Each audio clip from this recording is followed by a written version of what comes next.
Kitty. Hey guys, it's Andy, aka Elogee. I'm here today, ready to do another Magic the Gathering deck tech video. This is a fun deck, a deck for Modern. This is a deck I wanted to put together. It's a fun deck, it's not really competitive. It can win though, it's got some strategies, but it's more of a flavor deck than truly a competitive one. And today's flavor, as you can see by the title, is Cat Tribal. You guys know me, I love cats, and a deck like this is just what I need right now to go over. So that's what I'm going to be doing today. And yeah, let's just get started. I knew that would happen as soon as I started recording.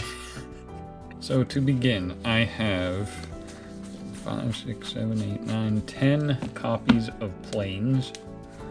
A lot of cats are mainly white, a little bit of green. I get they might be in every color, but I know white, primarily white, a little bit of green as far as cat colors. And speaking of green, I also have 4 copies of Forest in here because I did splash a little green in here. I thought about going mono white, but thought it'd be more fun with a little green splashed in, and I definitely like the green flavor. So yep, white and green.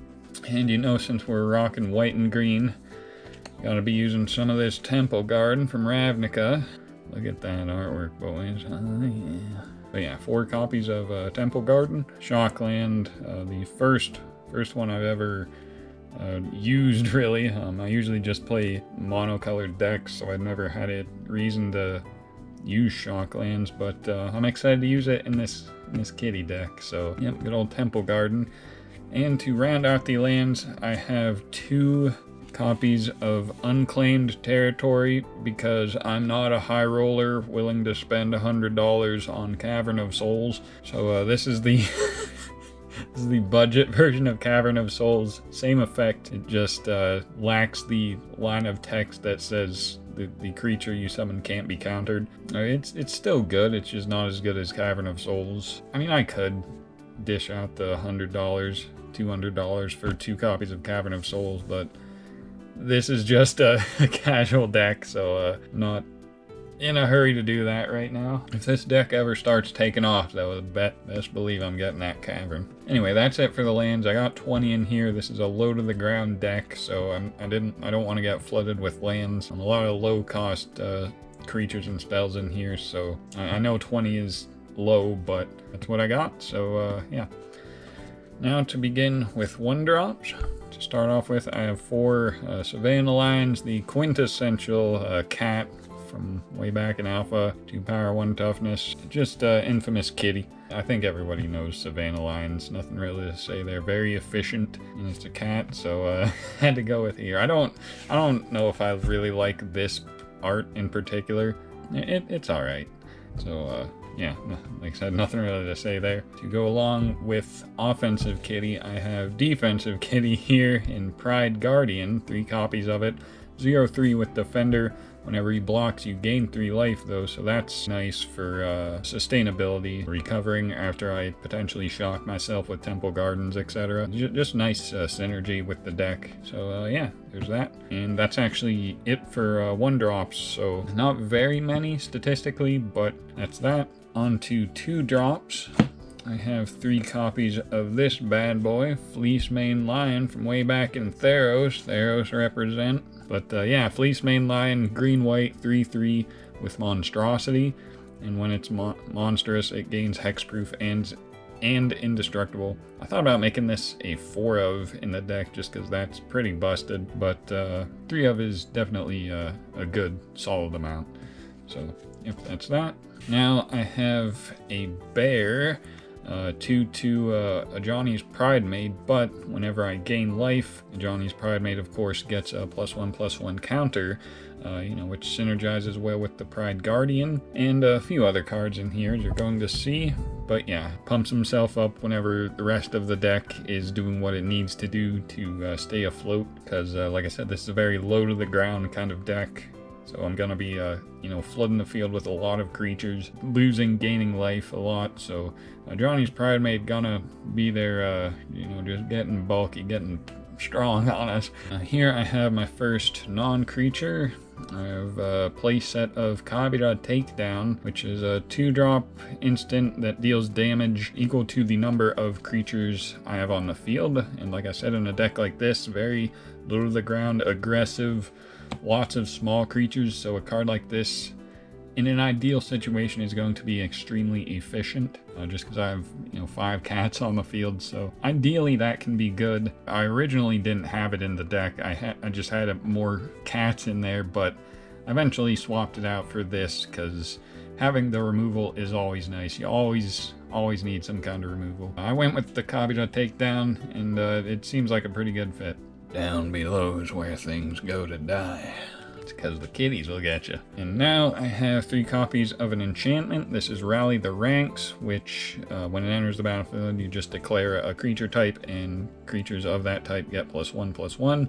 It's pretty efficient. It's just +1/+1 to all your creatures. They have to share the same creature type. So for a deck like this, it works well. It's a very efficient effect. It's not a super powerful effect, but it's certainly efficient. So that's why it's in here. I normally only run 2 of enchantments, but an effect like this can stack, and there's no diminishing returns from that stack. Like it's actually more beneficial if it does. So that's why I have 3 copies in here. So far it looks like a lot of white. And like I said, it is mostly white, but I do have a bit of green splashed in. The next 2 cards, in fact, is 3-drop, also white. Brimaz, King of Oreskos. A mythic that I only have 2 of because I'm a little iffy when it comes to legendary creatures, or legendary anything. I don't like running more than 2, really. Just because if you draw a second copy while you have one on the field, it's kind of a dead card. Sort of, but this is a very good card. Like, it just provides much needed resources to the board, and you know, very effective, very efficient, and very good for the deck. Nice kitty generating machine right there. So yeah, there's that. And now one of the big, not really big, but one of my only 4-drop creatures in the deck, other than Savannah Lions. This is another line, King of the Pride. Other cats you control get +2/+1. Every creature in this deck is a cat, I'm gonna tell you that right now. So when this bad boy hits the field, all my other cats get a huge boost. It's not like legendary or anything, so if I have 2 on the field, they're each 3/3, which isn't like super efficient for a 3-drop, but like the fact that it boosts my whole board, it's good. That's kind of the strategy of the deck. Have all my cats synergize with each other and, you know, help each other out and just overwhelm the opponent. That's what these kitties are trying to do. And now we actually get to a green creature. I have 3 copies of Pride Sovereign, which is a 3-drop 2/2, but unlike King of the Pride that pumps up my other cats, this one pumps himself for every other cat you control. So these 2 go nicely together. And this one can even exert himself by paying a white and creating 2 more kitties. So just more flooding the field with cats. Always something this deck is going to appreciate. Speaking of that, I have a green spell here. This is an enchantment, Colossal Majesty, that allows me to draw a card if I have a creature with 4 power or greater. My upkeep, there are plenty of other cards with similar effects, but this one is like, I have the highest chance of meeting that requirement with this deck. Most of these guys are small. They don't get the boost until other effects happen, so my kitties will be 4/4 after they've been on the field for a turn or 2. So that is when this effect will take place, just to grant me that card advantage. Again, only 2 copies of that enchantment here because it's a little more expensive, and I don't know, I have less green mana in here, I guess, but still a very good effect that can grant me, like I said, card advantage. Now here I have my Planeswalker of the deck, good old Johnny. This is Adversary of Tyrants, a 4-drop with 4 loyalty that can put a 1/1 counter on up to 2 creatures, and his emblem effect at the beginning of your turn, create 3 1/1 kitties with lifelink. So that can get out of hand. Like I said, just flooding the field with cats is what this deck wants to do, and Johnny there to help me out, so thanks, Johnny. Speaking of helping me out with that, next up we got 3 copies of Leonin War Leader. This card just goes stupid crazy sometimes. Whenever it attacks,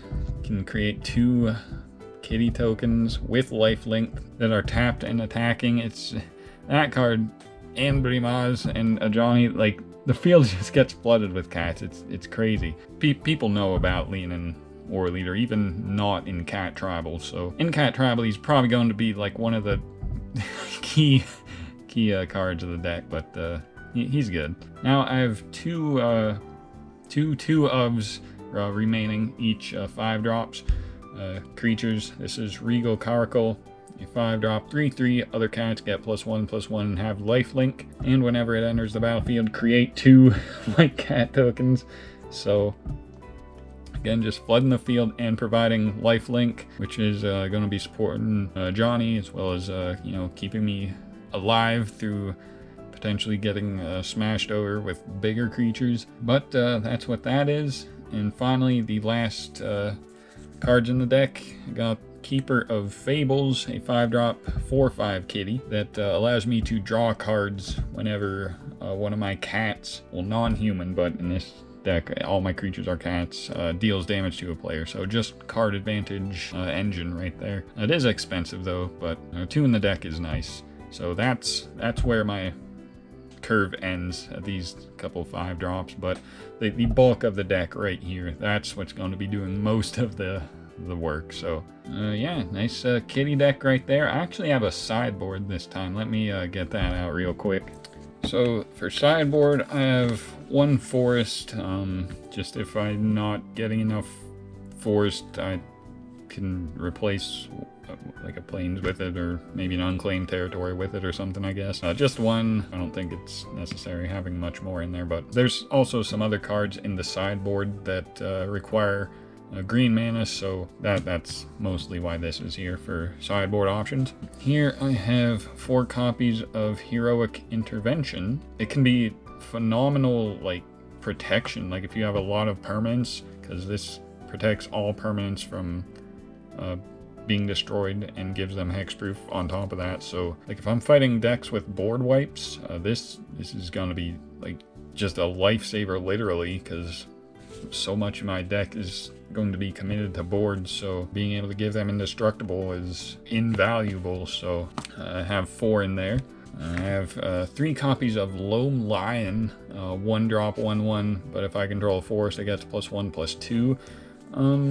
This was originally in the deck, but I swapped it out for a few other creatures. I can't remember what exactly, but it's in the sideboard. I mean, maybe if Savannah Lions aren't doing it, I could swap it out for Loam Lion, and well, Loam Lion, nice little dank lion. Here I got 3 copies of Pacifism, just more pseudo spot removal in case Kabira Takedown isn't enough for like super tough creatures that I just can't overcome, you know, by having enough creatures on the board. Like if they have something with some stupid amount of toughness that I just can't take out, then Pacifism could be there, you know, just a form of removal. I don't think it fits the theme of the deck really. I think Kabira Takedown is much better, but I have this in the sideboard in case up against super strong creatures. So there's that. Now this card, Descendant's Path, this is kind of jank.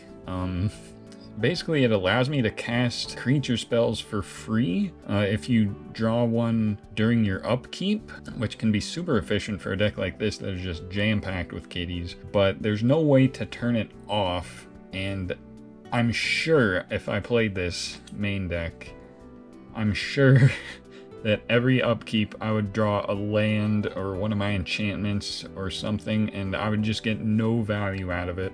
In fact, this is what I replaced with that Colossal Majesty, just because that's more consistent and reliable. This has potential to just go wide, but it's a good side deck option, I feel, because like if I'm getting just blown out and I don't care anymore, I can just play this and potentially go ham. In a situation where I do have something to lose, I don't want to risk that on something as unreliable as this. So that's why it's in the sideboard. And Final card in the sideboard is this stupid card here, Unnatural Growth. It does require 4 green.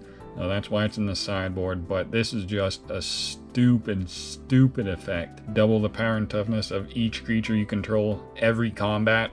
This card is going stupid in standard right now. Like if I can play it and get it to resolve, it's going to be huge because I have so many creatures and they're just pumped up so much. But I don't think it's necessary to play it. That's why it's in the sideboard, and that's why that copy of Forced is there. If I do want to try playing it, I can maybe salvage something somehow, but yeah, that's what I have for the deck. So let me just try to get it all on screen for you real quick. All right, that's a pretty good shot of the deck on screen. So yeah, that is Kitty Friends, the deck. So I hope you guys enjoyed it. I know it's been a while since I made a video. I've been going through some stuff, but I really wanted to make this one in particular. So I made it. Hope you guys enjoyed it. And I hope you stay tuned because I would like to start making videos again. So until next time, thank you for watching, guys, and have a good day.